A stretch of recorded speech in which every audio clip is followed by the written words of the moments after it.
O conceito, meus caros, de modernidade líquida, essa coisa já tão surrada na nossa cultura dos últimos, sei lá, 10 anos pra cá, de repente, de internet, por mais que seja um conceito muito superficial na boca da internet nacional, a verdade é que ela expressa um sentimento, pra mim, bastante decadente, pra ser bem sincero, sobre relações humanas. Essa é uma camisa que eu tenho comigo desde o ano de 2013.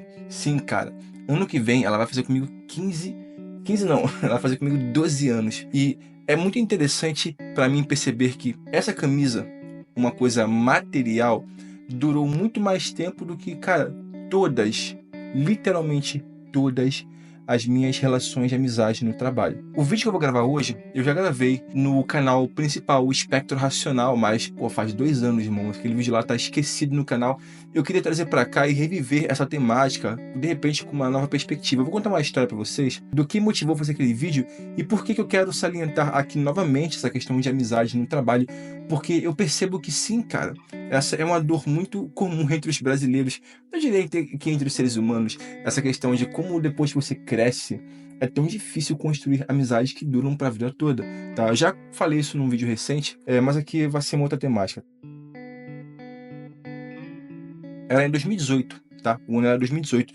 Eu tava indo pra casa da minha ex-namorada e era à noite, velho. Eu devia ser umas 8 e pouca da noite e tal. Lembro que tava aquela preocupação e tal, porque pra onde ela mora, aliás, pra onde ela morava, era uma localidade um pouco perigosa, pra dizer no mínimo. Eu tava indo de bike. Eu tinha no cano da minha bike, né?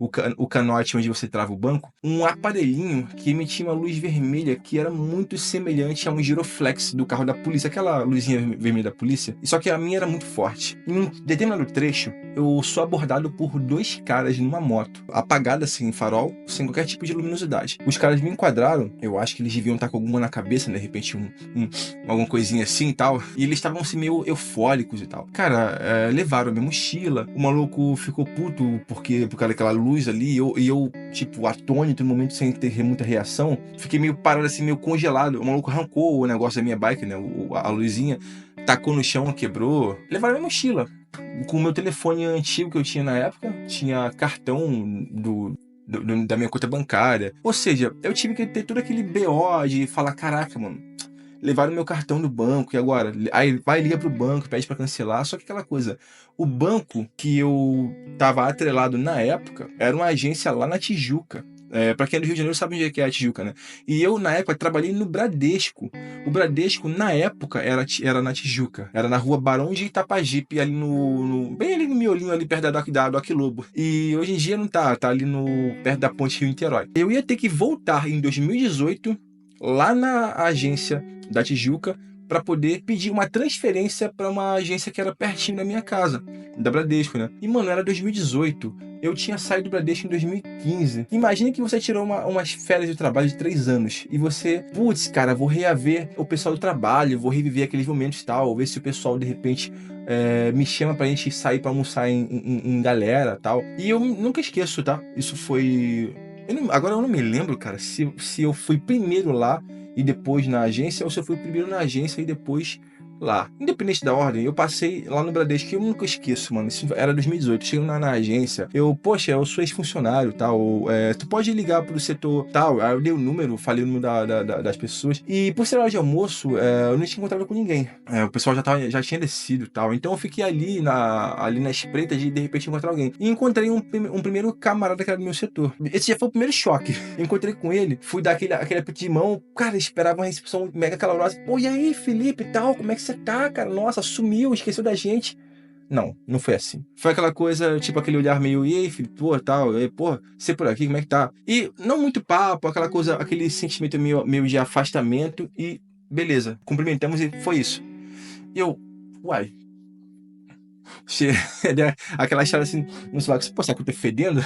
Tô brincando, óbvio que não foi isso, né? Fiquei um pouco meio chocado daquela ausência de calor humano, era um camarada que a gente tinha muita amizade de setor, muita. A gente brincava muito um com o outro e tal, era uma parada legal. E o brother que eu queria ver, eu acho que eu não consegui ver nesse dia. Mas eu vi uma pessoa ali na porta, na saída, que essa era uma pessoa muito importante na minha estadia nessa época do Bradesco. Ela tinha uma mãe que morava em Valença, interior do Rio de Janeiro na época, tá? E essa pessoa era o seguinte, ela era secretária da minha ex-chefe. E eu era meio que subordinado dessa secretária que fazia tabela para minha chefe, né? Eu, no caso, era subordinado da minha chefe, mas eu tinha essa tabela de me reportar a ela para coisa da minha chefe. E a gente teve uma relação, cara, de putz, mais de 2 anos, assim, a gente conviveu 2 anos, eu era meio que o manda-chuva das coisas que ninguém queria fazer no setor, né? Eu era o contínuo. E, velho, a gente meio que tinha uma rotina paralela à questão de trabalho, né? Por exemplo, eu sempre levava, não sempre, mas tempos em tempos, ela me chamava para ajudar ela com bagagem, lá pra rodoviária Novo Rio. Mano, eu me deslocava do Bradesco até um ponto de ônibus que tinha lá na Tijuca, pra rodoviária Novo Rio. E eu levava ela lá dentro da rodoviária Novo Rio.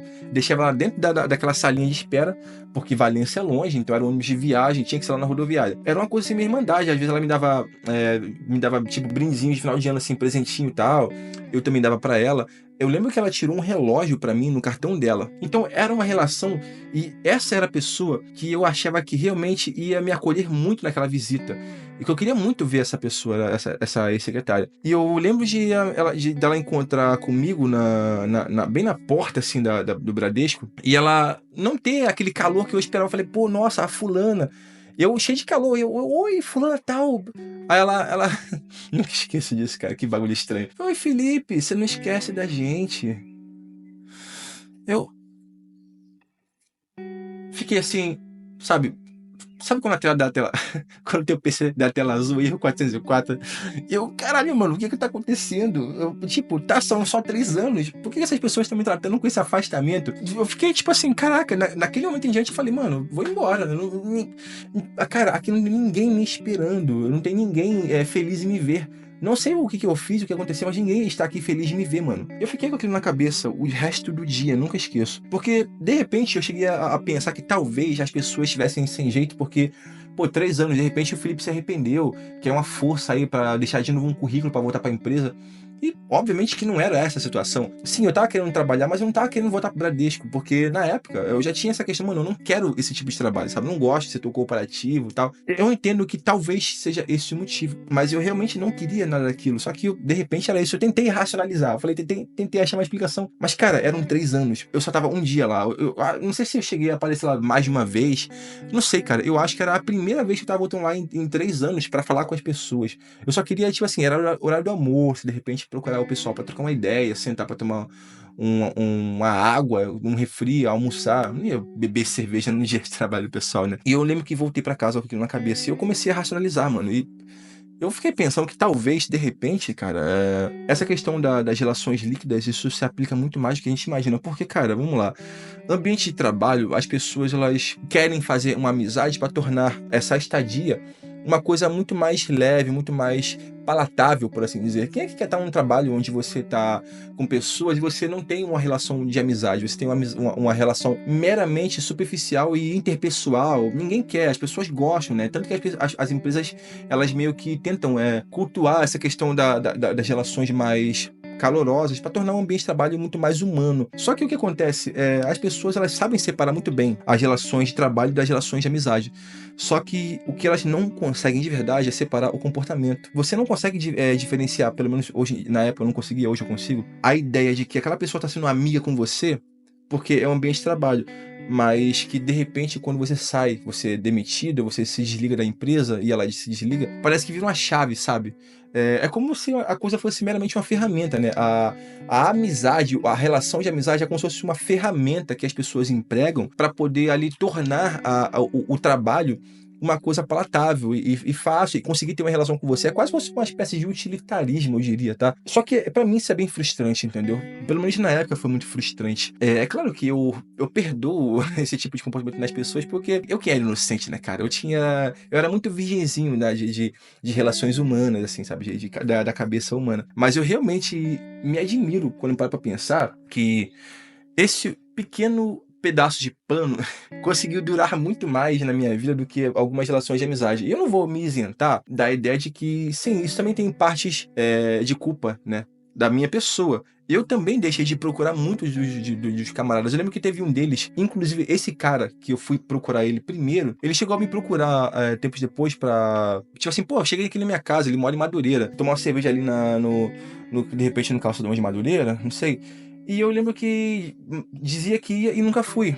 Eu não tinha vontade de sair daqui pra ir lá em Madureira. De onde eu moro é um pouco longe e tal. Tive sim essa passagem de culpa. Eu não posso falar assim, cara, nenhum dos meus amigos me procurou. Não, eu tive gente que me procurou. Mas isso foi anos depois, cara. Anos depois. Já tinha meio que desfeito aquele vínculo, entendeu? De amizade que a gente tinha. E ele era um dos caras que eu mais tinha amizade no setor. Então, sim, eu também tenho uma parcela de culpa nessa liquidez, sabe? Mas na época que eu fui fazer esse negócio do cartão, só tinham passado 3 anos. Era como se eu tivesse tirado 3 anos de férias e tivesse voltado pro meu trabalho para poder procurar a galera. Só que sem ser funcionário. Ou seja, se espera uma recepção calorosa e essa expectativa ela não é cumprida.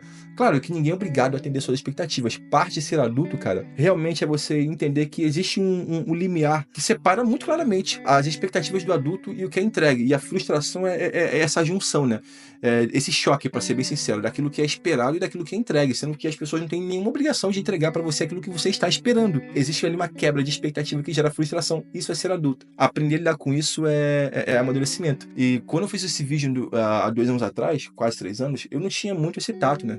Eu lembro que eu fiz esse vídeo com um teor um pouco meio de mágoa. E hoje em dia eu não tenho mais essa mágoa, eu só tenho uma compreensão, cara, que as coisas são assim. Só que, ao mesmo tempo, eu acredito que é muito importante que as pessoas aprendam a entender essa questão, entendeu? Que você vai ter amigos no trabalho que você vai jurar de pé junto. Mano, são meus amigos. São pessoas que eu posso levar daqui pra vida toda. E não, quando tu fechar o vínculo, elas vão continuar o vínculo com as pessoas que ficaram, ou com a nova pessoa que vai entrar no teu lugar. Ela vai usar essa ferramenta que é a amizade para tornar o ambiente de trabalho um ambiente muito mais humano e muito mais empático. Então essa questão, né, da empatia. E tu vai ser um ex-funcionário, tu não vai ser mais amigo, porque não precisa mais ter essa ferramenta com você. Claro que existem pessoas que fazem amizades que duram para sempre depois do trabalho. Mas o meu pai mesmo passou por isso. Meu pai que trabalhou na Bradesco 20 e tantos anos, cara. Ele enfrentou a mesma coisa quando ele foi voltar lá e tal. Que, mano, o tratamento foi tão frio quanto. E eu falei assim, velho, o cara que era um dinossauro no trabalho lá na empresa, mano. Pessoas que trabalham com ele viraram as costas para ele. E ele falou assim, Felipe, ele virou para mim e nunca esqueço. Ele falou, cara, as pessoas às vezes acham que você tá querendo lá pra poder pedir uma ajuda para voltar pro trabalho. As pessoas tratam, cara, elas dão pra você aquele olhar e aquele tratamento que geralmente são direcionados a pessoas que estão com doença contagiosa. E isso é bem complicado, cara. Mas, enfim, são ócios da vida adulta. Eu espero só que as pessoas entendam isso. Espero que esse vídeo faça você entender isso. E não te deixe comovido, mas que te dê casca, né? Para você, nas próximas interações de trabalho, se você for em outros trabalhos futuramente, você já vá preparado e você saiba usufruir dessa ferramenta sem gerar expectativas irreais para fora do trabalho. E se depois que você for demitido acontecer, aconteceu, ótimo, entendeu? Mas que isso não seja um motivo, né, de lamento no futuro para você.